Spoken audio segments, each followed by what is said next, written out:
next we are going to clean the keyboard because, yeah, there's just all kinds of grime and goo and hairs and skin flakes and bleh. And I checked, and these are indeed Alps switches. So yeah, very, very nice switches. Yeah, okay, let me get the vacuum cleaner, and I have a brush, and just brush it a bit and have the vacuum cleaner next to it to remove everything, and that should clean it up pretty well.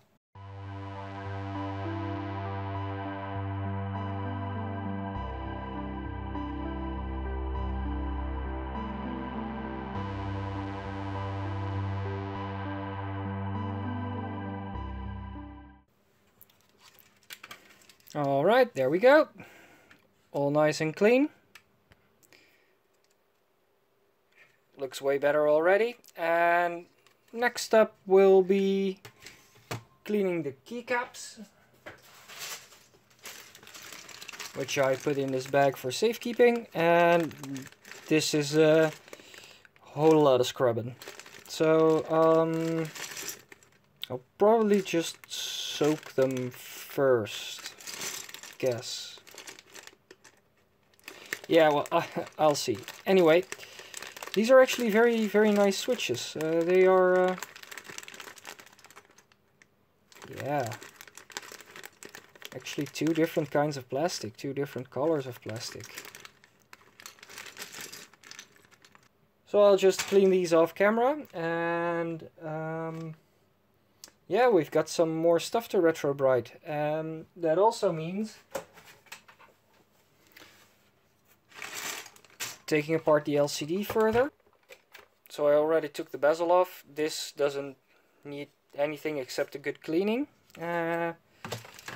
But yeah, we need to remove this very, very bad looking, was searching for the correct word, but bad probably covers it, bad looking screen. And we might also take it apart to see if we can do anything about the cloudiness, and we'll also check for capacitors that are beneath here. The inverter is probably down here, and everything needs to come out anyway, so we'll check to see if there are capacitors on there that can explain why the screen is so dim and why it's making the high frequency noise when it's on. So, more cleaning, more retrobrighting, and I'll see you guys in a bit. And after a couple of days of retrobrighting, we're back. So the base turned out the best. It's nowhere near as yellow as it was. It's still a bit yellow, as are the other components. This obviously hasn't yellowed. But it's a lot better than it was, so I'm satisfied with that for now. And the cover also came out very nice. Cleaned up and painted the rusted parts, and I had removed the plastic from here and here, and just gave it a quick spray paint with some Motip wheel spray. So this is used for alloy rims and stuff, but it's very quick drying paint, so that's pretty nice.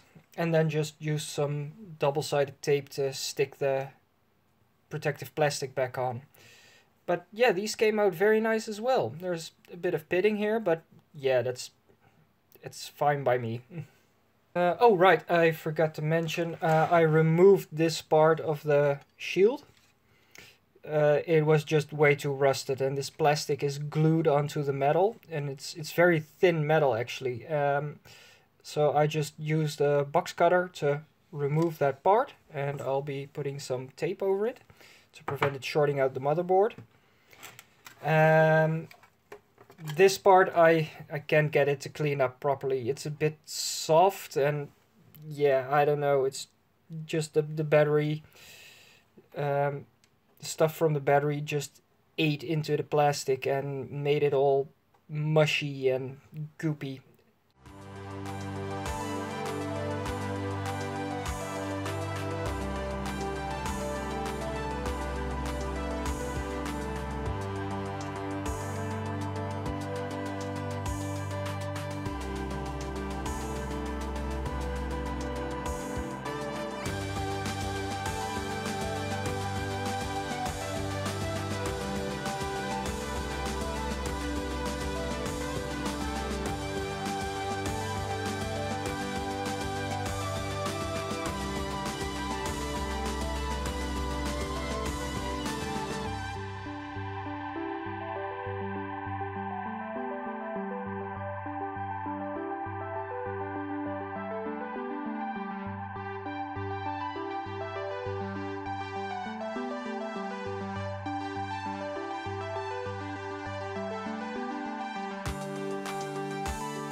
Okay, everything is back in.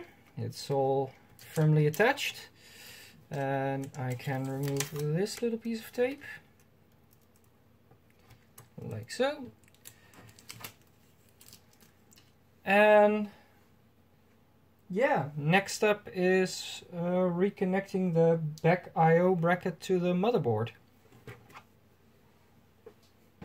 And I got some double-sided tape. This is 3M tape. It's, I believe it's used for carpets, but it sticks like nothing else, and we'll just use that to stick this thing on here. I'll just put something over there.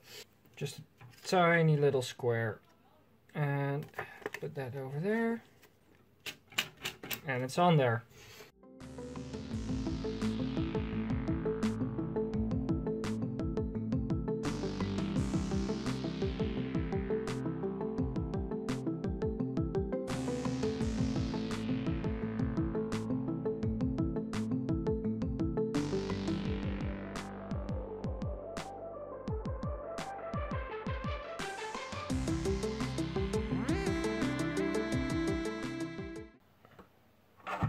There we are.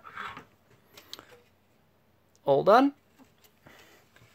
And now this is ready to go back into the machine. Just take a cotton swab or Q-tip, whatever you want to call it, some IPA, and put some IPA on there. And then carefully lift this up, don't overstress it. Just carefully wipe down the heads. Yeah, no dirt on there whatsoever.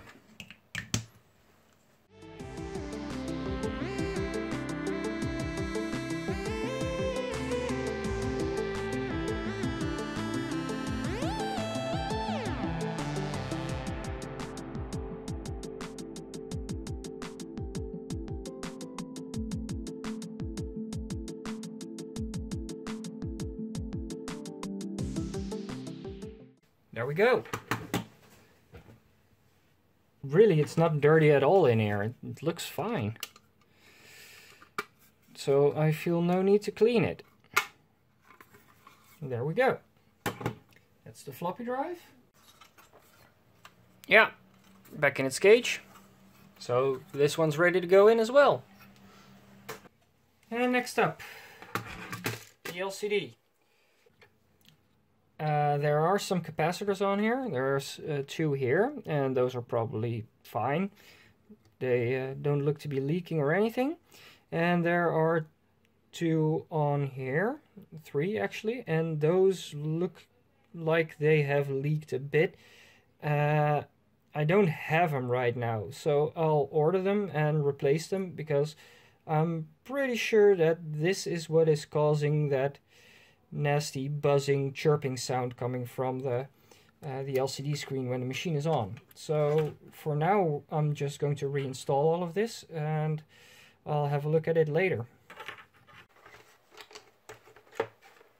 And closes up. One LCD. Back together. Alright. Now we just have to put all of this back in here.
Next up is refitting the CPU board, and this plug has to slot into the memory connector flex cable over there.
Let's try to power it up.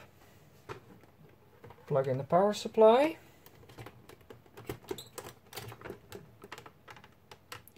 We have a DC in LED.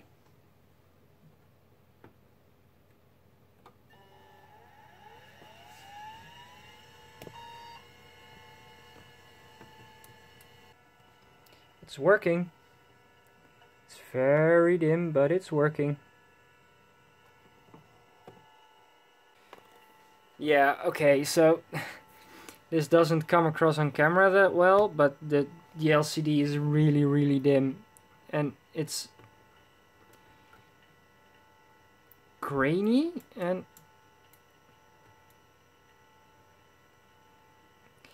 yeah, it looks, it doesn't look that great on camera, but it looks way worse in person. It's barely readable.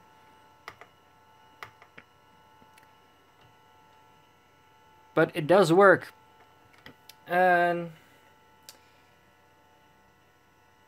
Yeah, I don't really know what to do about the LCD. I'm going to replace the capacitors, hope that works, and obviously I'll have to take the whole machine apart again to retrobrite it properly this time, and I'll do the other machine as well.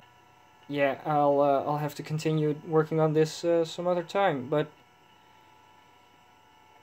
yeah, it is working. There will be a new video about this particular machine and about the other machine as well in the near future, but that will be a tiny bit different. And that is it for this specific series of videos. There will be a couple of videos about the power supplies for these machines in the upcoming weeks, as well as more, mostly Toshiba retro restorations. For now, thank you very much for watching, and if you like this series, please give it a thumbs up and consider subscribing. Also, check out my website for more detailed information. Until next time.